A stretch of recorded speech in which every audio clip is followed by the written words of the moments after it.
d'informations sur l'ORTM. Les assises de la 3e session ordinaire de la Cour d'appel de Bamako seront en transport à Ségou du 9 au 27 septembre prochain. 44 dossiers sont inscrits au rôle. Ils concernent des cas de crimes de sang, de viol, de détournement du denier public et des cas de trafic de drogue. Pour plus d'informations, écoutons Daniel Amagouin Tessougué, procureur général près la Cour d'appel de Bamako. Il est interrogé par Bouakar Sissoko. Nous avons décidé de l'amener à Ségou afin de permettre aux citoyens de cette localité-là de revoir encore une fois de plus ce qu'ils ont l'habitude de voir, mais il y a longtemps, comme organisation des assises. Et ceci explique réellement que nous ayons décidé cette fois-ci d'amener la cour d'assises à Ségou. Nous avons en fait 44 dossiers qui sont inscrits au rôle cette fois-ci, pour un total de 82 accusés, parmi lesquels nous avons 76 qui sont en détention, dont 6 femmes parmi les détenus. Et il y a un nombre assez important de dossiers concernant les crimes de sang, pratiquement au nombre de 24. Nous avons des infractions qui sont relatives aux mœurs, donc des cas de pédophilie, de viol, précisément au nombre de 5 pour les cas de pédophilie, près de 11 cas de viol, ce qui est assez exagéré de mon point de vue. Nous avons des cas d'atteinte contre les biens, nous avons des cas de vol qualifié par exemple, au nombre d'à peu près 11 également, et des cas d'atteinte aux biens publics, un cas de trafic international de drogue, etc. Donc c'est dire que le phénomène criminel, de notre point de vue, est toujours exponentiel, ce qui encore devrait inciter nos forces de sécurité et la justice à continuer à travailler d'arrache-pied pour qu'au moins le Mali puisse essayer d'indiquer ce phénomène de la criminalité. Les conditions sont réunies pour que cette session d'assises, qui se tiendra du 9 au 27 septembre, se passe dans les meilleures conditions. Et d'autres également ont concouru, qui ont bien voulu garder l'anonymat. C'est-à-dire que réellement la ville de Ségou a montré énormément d'intérêt pour l'organisation de cette session d'assises. Nous invitons les uns et les autres, tous ceux qui ont le temps et l'opportunité, de venir assister à ces assises-là. L'entrée, fort heureusement, est totalement gratuite, parce que la justice est rendue d'abord pour les citoyens maliens, donc c'est leur chose. Et la cour d'assises est vraiment l'expression de la volonté populaire, parce que il y a 4 assesseurs pour 3 magistrats professionnels. Donc c'est vraiment la voix du peuple qui va s'exprimer lors de ces assises-là. Après la crise, l'heure est à la réconciliation et à la reconstruction nationale. Mais quelle peut être la contribution de l'intellectuel malien à ce vaste chantier? La réponse dans cette enquête signée Lamine Tchekoura Koulibaly. La crise que le Mali a traversée est généralement décrite comme une sorte de mutation à l'envers. Mutation qui l'entraînait à l'effondrement, comme les piliers d'une maison en train de s'écrouler sous l'action de rongeurs. Dans le concert d'accusations et de contre-accusations qui a suivi, l'intellectuel malien s'est souvent trouvé sur le banc des accusés pour sa supposée inertie. Au sortir de la crise, quelle peut être sa contribution à l'édification nationale? Dans d'autres pays, quand il y a des problèmes, la question est posée à l'université. On a eu un problème sérieux, c'est que les intellectuels maliens, pendant longtemps, ont été isolés, sont dispersés, ont du mal à se retrouver et à être une force de proposition. Ça, c'est leur part de responsabilité. Mais il faut reconnaître aussi que pendant tout ce temps, depuis l'indépendance, il y a eu très peu de régimes qui ont accepté le statut d'intellectuel. La crise multiforme a engendré de profondes séquelles. L'intellectuel est attendu sur le vaste chantier de la réconciliation et de la reconstruction nationale. La société malienne est une vieille société. On avait tendance à croire que notre société était peut-être une bonne société fondée pour toutes. La nation malienne. La nation malienne, sans se rendre à l'évidence que toute entité géographique ou historique est, dans son existence aussi, subit les pressions externes. Ça peut être géopolitique ou géostratégique. Et qu'il fallait à un moment donné se remettre en cause pour voir nos anciennes valeurs, les ajuster en fonction du présent et des intérêts en jeu. La nation, en tant que concept, Et en tant que réalité, elle doit être réfléchie par les intellectuels. Aujourd'hui, nous connaissons très mal nos communautés nationales, nos différentes communautés nationales. Alors, s'agissant des régions nord, je crois qu'il y a un effort aujourd'hui à faire du côté des intellectuels pour mieux comprendre le fonctionnement de ces sociétés. Je dis toutes ces sociétés, pas simplement les Touaregs, mais les Touaregs et toutes les autres communautés qui vivent dans le nord de notre pays. Je crois qu'il y a un travail de connaissance à faire par rapport à ces sociétés. Ce travail doit pouvoir aider le politique dans sa gestion de la diversité. C'est très important. L'intellectuel n'étant pas le seul segment de la société, chaque Malien, un homme averti désormais, devra tirer les enseignements de cette crise. Le projet Amélioration de la résilience de l'élevage vient de financer le projet de 100 femmes de la commune rurale de Guéniébé dans le cercle de Nara. Ce projet est financé par l'ONG Action pour le sursaut de la femme malienne, ASFEM. Envoyé spécial à Nara, Mamoudou Sidibé et Dembawan. Le projet qui vient d'être lancé dans la commune rurale de Guéniébé, cercle de Nara, vise plusieurs objectifs. Il s'agit d'appuyer les éleveurs de la zone à améliorer la durabilité de l'élevage face aux effets néfastes des changements climatiques, de favoriser un élevage durable à travers la régénération des pâturages. Les objectifs spécifiques sont renforcer les capacités techniques et organisationnelles des populations, la promotion de l'élevage d'espèces adaptées aux conditions locales du climat, l'accès à l'aliment bétail et à l'eau. Les résultats attendus du projet sont entre autres 50 personnes maîtrisent la régénération des pâturages, l'exorde de l'eau est facilité, 100 hectares de pâturages dégradés sont récupérés et régénérés, le revenu de 100 femmes a augmenté de 15% à travers le petit élevage, 5 tonnes de foin sont fauchées et stockées, le suivi sanitaire des animaux est assuré, un lot de produits vétérinaires est disponible, les éleveurs sont capables d'administrer les soins élémentaires. À la cérémonie de lancement, 100 femmes de la commune présélectionnées ont chacune bénéficié de 40 000 francs CFA comme appui à la promotion du petit élevage. Les initiateurs du projet ont enfin visité les 30 hectares de pâturage en voie de récupération. Là, les populations, avec l'appui de l'ONG ASFEM, ont semé les graines d'herbes sélectionnées pour faciliter la régénération de cette superficie dégradée. Hors de nos frontières, en Côte d'Ivoire, Pascal Affi N'Guessan, ancien Premier ministre de Laurent Gbagbo, revient à la tête du Front populaire ivoirien et demande la libération de l'ancien président. Une libération qui, pour lui, est une obligation politique pour le parti. C'est la foule des grands jours au siège du FPI.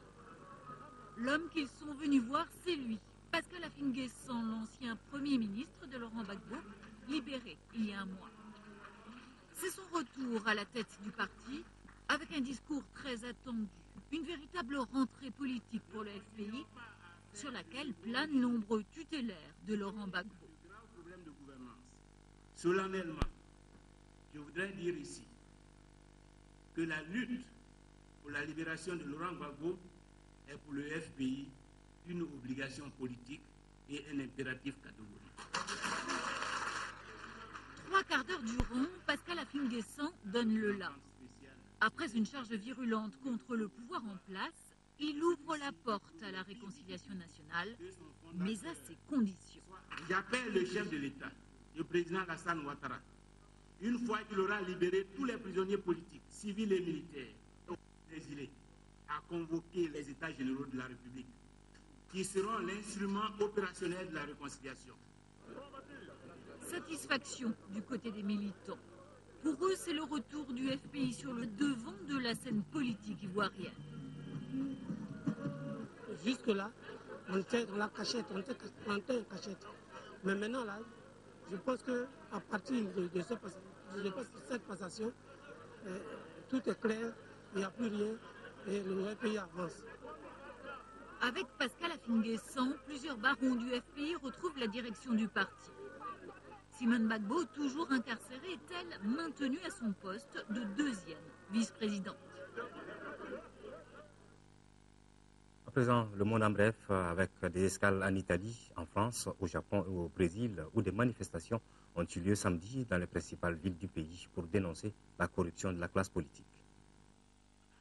3 mois après la fronde sociale qui a secoué le Brésil, des milliers de manifestants sont descendus dans les rues des principales villes du pays samedi. Des heurts ont éclaté avec la police, à Brasilia notamment, où des centaines de personnes se sont rassemblées devant le Parlement pour dénoncer la corruption de la classe politique. À Rio, ces manifestations ont perturbé le traditionnel défilé militaire du jour de l'indépendance auquel assistait la présidente Dilma Rousseff. Tokyo. Au petit matin, c'est l'explosion de joie à Tokyo. La capitale nippone vient d'être désignée ville organisatrice des JO de 2020 par le Comité international olympique réuni à Buenos Aires. Malgré les interrogations sur les conséquences de la catastrophe de Fukushima en mars 2011, Tokyo l'a emporté devant Istanbul et Madrid. La ville avait déjà accueilli les Jeux olympiques de 1964. Je déclare ici ouverts les Jeux de la francophonie, les 7e Jeux de la francophonie. Vive la langue française! C'est lors d'une cérémonie en grande pompe que François Hollande a lancé l'édition 2013 des Jeux de la francophonie à Nice. L'événement rassemble 54 pays comme la Côte d'Ivoire, le Sénégal ou encore le Liban. Pendant 10 jours, quelques 3000 participants âgés de 18 à 35 ans vont s'affronter dans des épreuves sportives mais aussi artistiques. Ces images spectaculaires filmées par les autorités italiennes. Au beau milieu de la Méditerranée, un épais nuage de fumée s'élève d'un cargo battant pavillon tanzanien. À l'approche des vedettes de la police, les membres de l'équipage ont en fait mis le feu à leur cargaison, pas moins de 30 tonnes de hashish. Ils se sont ensuite jetés à la mer avant d'être interpellés.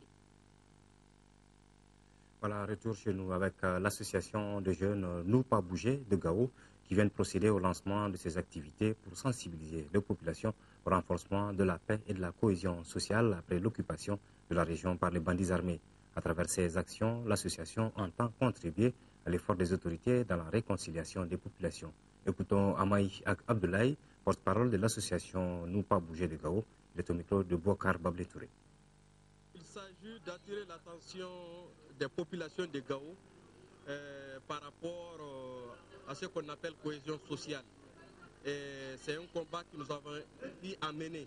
Même pendant la période de l'occupation, nous avons eu à mener le combat de la cohésion sociale. Nous avons fait en sorte que les tissus, qu'il n'y ait pas de cassure au niveau du tissu social. C'est ce qui nous a amené à sensibiliser des grains de jeunes pour les récupérer et éviter que ces jeunes-là s'enrôlent dans les rangs des groupes armés. En fait, ces activités-là ont commencé depuis la période d'occupation, 2 semaines après l'occupation de la ville de Gao. Nous avons continué ces activités jusqu'en décembre 2012, à la veille des événements de Kouana. Maintenant, on a décidé de relancer parce qu'il y a eu les autorités qui sont venues. Il fallait être quelque part légal, donc sous ces autorités-là, il fallait quand même commencer de nouvelles activités, sur la base des activités qu'on a déjà menées pendant la période d'occupation.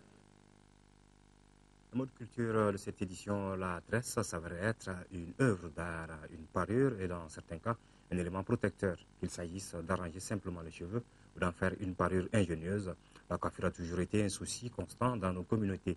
C'est le sujet du dossier culturel de ce journal avec Cheikh Oumar Sangari et Abdul Salam Bamar.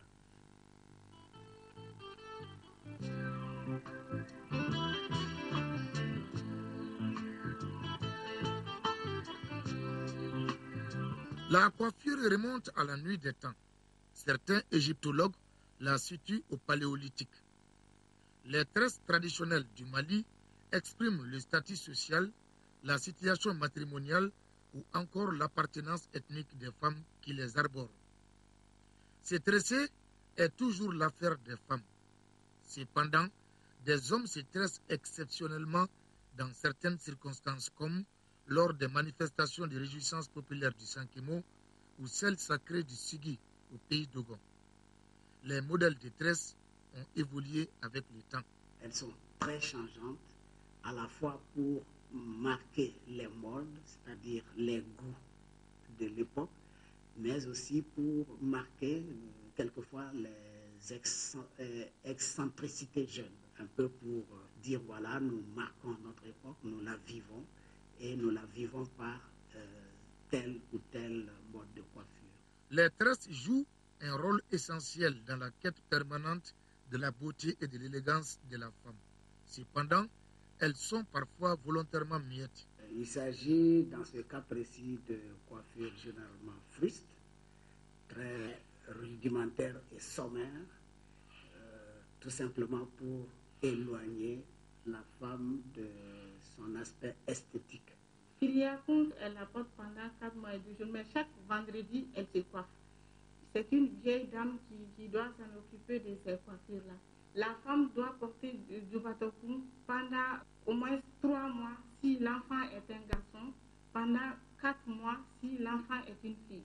Aujourd'hui, comme par le passé, certains ornements et accessoires servent à donner de l'éclat aux tresses. Si on parle par exemple aujourd'hui de mèches, elles ont été présentes dans les coiffures depuis la nuit des temps à travers des postiches et des fibres qui étaient traitées comme les mèches le sont aujourd'hui. Parmi les coiffures qui ont fait et continuent de faire la gloire de la femme malienne, on peut citer entre autres les Jakite Meru chez les Kasongé, utilisés actuellement comme l'emblème de la ville de Kaï, la tresse en crête médiane appelée Dulakoum du pays Sénoufo, Fulaouka Turukala des Peuls, les Zuzura portés ici par le député de Bourem en 1975 ou encore le Gofa des perles du désert.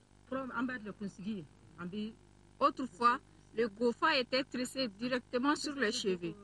Maintenant, on utilise les mèches pour compléter les cheveux. Une coiffure Gofa comme celle-ci est fabriquée à base d'argent et peut coûter jusqu'à 175 000 francs CFA. Le coût et le manque de temps favorisent la douce disparition de nos tresses. Je suis arrivée à Tombouctou en 1973. À l'époque, je tressais le Gofa à 150 francs maliens. On ne fait pas beaucoup de coiffures traditionnelles dans les salons parce que les femmes veulent se coiffer rapidement. Les coiffures traditionnelles, là, ça prend du temps. La tresse est une œuvre d'art de par sa forme, son langage et son apport à la beauté. Malheureusement, la nôtre reste méconnue. Il existe bel et bien une histoire de la coiffure, une histoire des tresses. Il existe de la création et de la créativité concernant les tresses, mais la plupart de ces faits historiques, de ces effets identitaires, de ces faits de mode ne font pas encore l'objet de beaucoup d'écrits. À chaque coiffure est associée une information qu'il faut savoir décoder. Les coiffures traditionnelles et identitaires ont donné naissance à des coiffures modernes tout en demeurant l'expression par excellence de l'élégance de la femme malienne. Voilà, c'est la fin de cette édition. Merci de l'avoir suivi. Prochain rendez-vous d'information 18h et 20h et là vous serez en compagnie de Aoui Touré. Merci et bonne suite des programmes.